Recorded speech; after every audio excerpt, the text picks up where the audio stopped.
मैं देख रहा था कि इंडिया का जो फॉरेन ऑफिस है उसने भी पाकिस्तान के ऊपर एक बयान जो है वो दाग दी है। भारत जो है वो 1994 से IMF के पास नहीं गया। अब हम 22 दफे जा चुके हैं, ये 23वें दफे गए, अगली दफे जाने की तैयारी बिल्कुल वाज़ेह है। 76 साल हो गए हैं कोशिश कर करके क्या इंडिया को जंग में हरा देंगे, क्या कश्मीर इंडिया से ले लेंगे।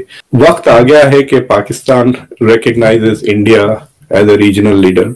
कि हमने कश्मीर का बाय नेम इस दफा तस्करा क्यों ना सुना वजीर आजम की तरफ से अपने खिताब में। डायलॉग है कि जी जहर खाने को हमारे पास पैसा नहीं। टेररिज्म का मुद्दा है, कहां से आ रहा है, क्या आ रहा है, ये देख लेना पहले। कहां से आ रहा, कौन ला रहा है, कैसे आ रहा है, ये देख लेना पहले, उसके हिसाब से बात करना। देखो हवाई बातें करने का फायदा नहीं है। अब नहीं तो कब नहीं कर सकेंगे। ये यूक्रेन का मसला भी है, पाकिस्तान की मईशत भी तबाह है, सैलाब भी आ गया है, दुनिया में भी कुछ हमदर्दाना रवैया है। तो इस वक्त इस्लाहात कर लें, खुदा के लिए कर लें, वरना जौहरी ताकत और पाकिस्तान के जो स्ट्रेटेजिक लोकेशन से फायदे हैं। अच्छा डॉक्टर साहब, अगले साल India is going to be the chairman of SCO और द नेक्स्ट SCO की जो मीटिंग होगी वो इंडिया में होगी। तो अब सवाल उठता है कि will Pakistan be go to it. तो नमस्कार दोस्तों, स्वागत है आप लोग का हिंदुस्तानी स्पेशल की एक और नए वीडियो में। दोस्तों एक तरफ तो पाकिस्तान अपनी इकोनॉमिक सिचुएशन के ऊपर बात कर रहा है और दूसरी तरफ वो कश्मीर के बारे में बात कर रहे हैं। दोस्तों आज खुद पाकिस्तानी ने ही पाकिस्तान को नंगा कर दिया और बताया है आखिरकार हमारी इज्जत पूरी दुनिया में क्यों ख़राब है और हमें क्यों कश्मीर को भूल लेना चाहिए और भारत को एक रीजनल जो है वो सुपर पावर मान लेना चाहिए। दोस्तों पूरी दुनिया आज ये बात मानती है कि एशिया में सबसे बड़ा जो देश है, एक दादा जो है वो भारत है। लेकिन पाकिस्तान भी इस बात को मानता है, लेकिन क्योंकि उनको अपनी आवाम में ये नहीं दिखाना है कि हम भारत के आगे कमज़ोर पड़ रहे हैं, तो वो भारत को लगातार तनकीद का निशाना बनाते रहते हैं। लेकिन आज खुद पाकिस्तानी ने ही मान लिया है कि कश्मीर का मुद्दा भूलकर हमें अपने तरक्की पर ध्यान देना चाहिए, क्योंकि भारत जो है वो इस रीजन का सुपर पावर मुल्क है। दूसरी तरफ पाकिस्तान ये भी बात कर रहा है कि इंडिया जो आज तक एक बार IMF के पास गया है, उसके बाद से उसने इस तरीके से अपनी परिश्रम करके अपनी इकोनॉमी को उठाया, लेकिन हम लगातार जो है वो IMF के शरणों में जाते रहते हैं और आज इसीलिए हमारे जो हालात हैं वो इतने ख़राब है। तो चलिए वीडियो में आगे को चलते हैं, देखते हैं कि इस पर पाकिस्तानी मीडिया का और क्या रिएक्शन है। पाकिस्तान जो है वो नाकामी का शिकार हुआ है माजी में, कि जिसकी बुनियाद पर अब लोग ट्रस्ट करने पर तैयार नहीं है। ये खारजा पॉलिसी की किसी हद तक नाकामी है या अभी भी आप ये समझते हैं कि लोग सिर्फ इस वजह से पाकिस्तान को कर्ज नहीं देना चाहते कि वो घबराते हैं कि कहीं डिफॉल्ट ना कर जाए? देखिए, आप जिन कंट्रीज के जो प्रोफाइल देखें जो हमें कर्ज दे रहे हैं, उनके लिए हमारा डिफॉल्ट करना मेरा ख्याल है मीनिंगलेस है। ठीक है ना, कुछ 4-5 अरब डॉलर उनके जो किटीज हैं, जहाँ 600 अरब 500 अरब डॉलर के जिनके रिजर्व्स हैं, उनके लिए कोई इतना बड़ा मायने नहीं रखता। आपकी बात बिल्कुल वजह है कि हम हर फ्रंट पे अपने दोस्तों के साथ कभी भी सही मायनों में उस वक्त आप वफा नहीं कर सके।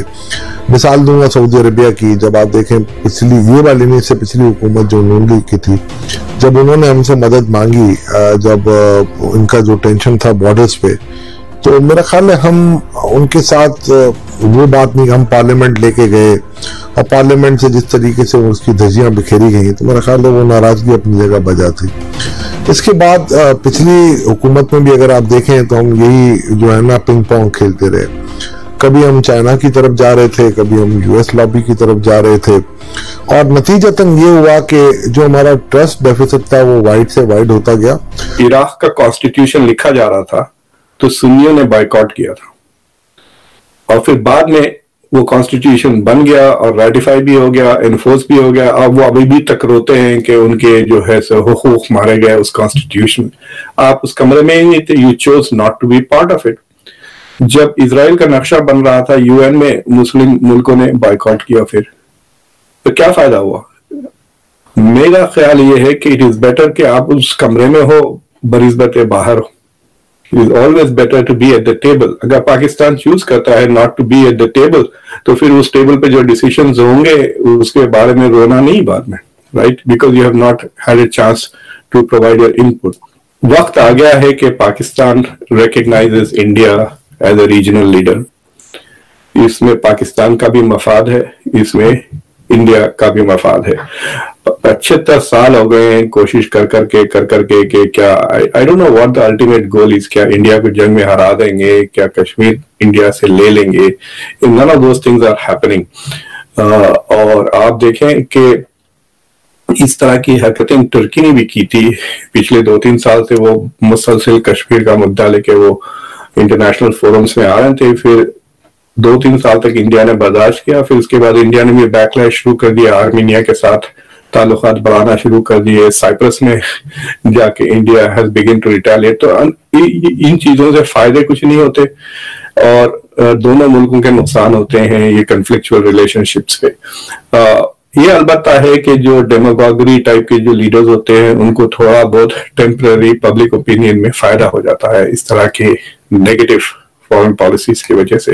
बट अदरवाइज आई थिंक कि ये ना तो एससीओ के हित में है ना पाकिस्तान के हित में है कि it plays hard to get, because इस वक्त जिस मूड में दुनिया है पाकिस्तान की तरफ, बाद हमारे बच्चे कहते हैं कि मैं नहीं आऊंगा, तो हम उनको मनाते हैं, उनको इंसेंटिवाइज करते हैं कि भाई चले, राइट। अब इस तरह नहीं है, अगर पाकिस्तान कहता है हम नहीं आता तो ठीक है, द बस विल लीव। हमेशा कहता था, जो कि अब हमारे सारे मौजूद सियासी लीडरान को इस बात का मेरा ख्याल है अंदाजा हो गया है कि political stability is noted with economic stability. ये आप उठा के देख लें आपके शोज के या किसी भी शो के। मैं 2012 से मैं ये कहता आ रहा हूँ कि जब आपकी माशत जो होगी उसको आप सियासत से अलग रखेंगे और आप समझेंगे कि जी आप स्टेबल हो जाएंगे, तो आप नहीं हो सकते। और ये चीज मैं पिछली गवर्नमेंट में भी आपके प्रोग्रामों में और दूसरी जगह मीडिया पे कहता था, तो लोग कहते थे कि यार ये शायद मेरा ख्याल है इस तरीके से कभी मुमकिन नहीं हो सकता कि सियासत एक हुकूमत करे और मुआशरत सब मिलके करे। तो ये मेरा ख्याल है।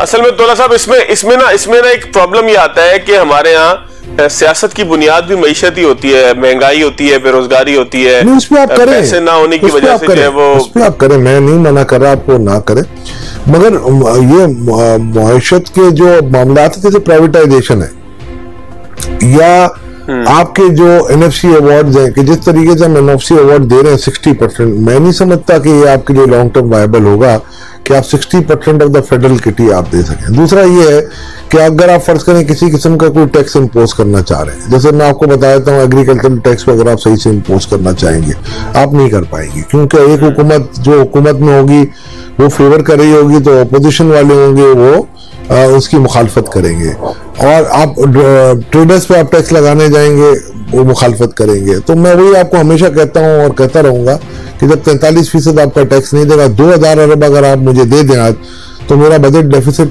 बहुत कम होकर रह जाता है। तो 2000 अरब का आप टैक्स तो वैसे ही मुझे यहाँ पर नजर आ रहा है कि आप लगा नहीं पा रहे। बशमूल अगर मैं देख लूँ, अगर जिस तरीके से टैक्स एक्सपेंडिचर या जितने भी हम कंसेशन या एग्जम्पशन दे रहे हैं, मैं नहीं समझता कि इस तरीके से आपकी इकोनॉमी सरवाइव कर सकती है। तो दोस्तों, जैसे कि आपने इस वीडियो में देखा कि इस वीडियो में पाकिस्तानी मीडिया जो है वो भारत की तारीफ करते हुए नजर आ रही है।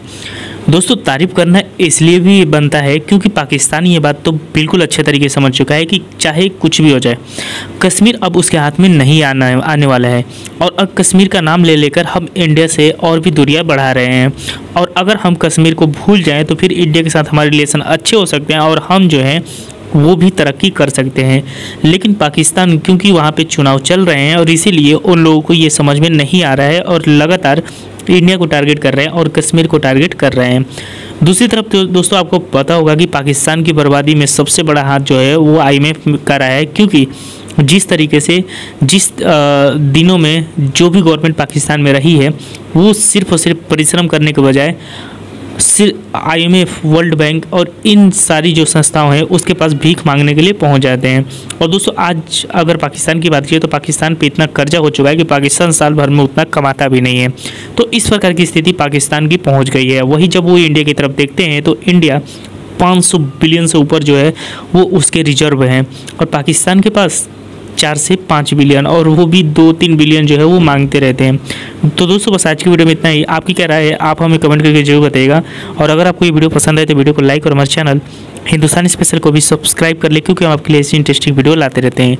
तो मिलेंगे इसी वीडियो के साथ, अब देखते रहे हिंदुस्तानी स्पेशल।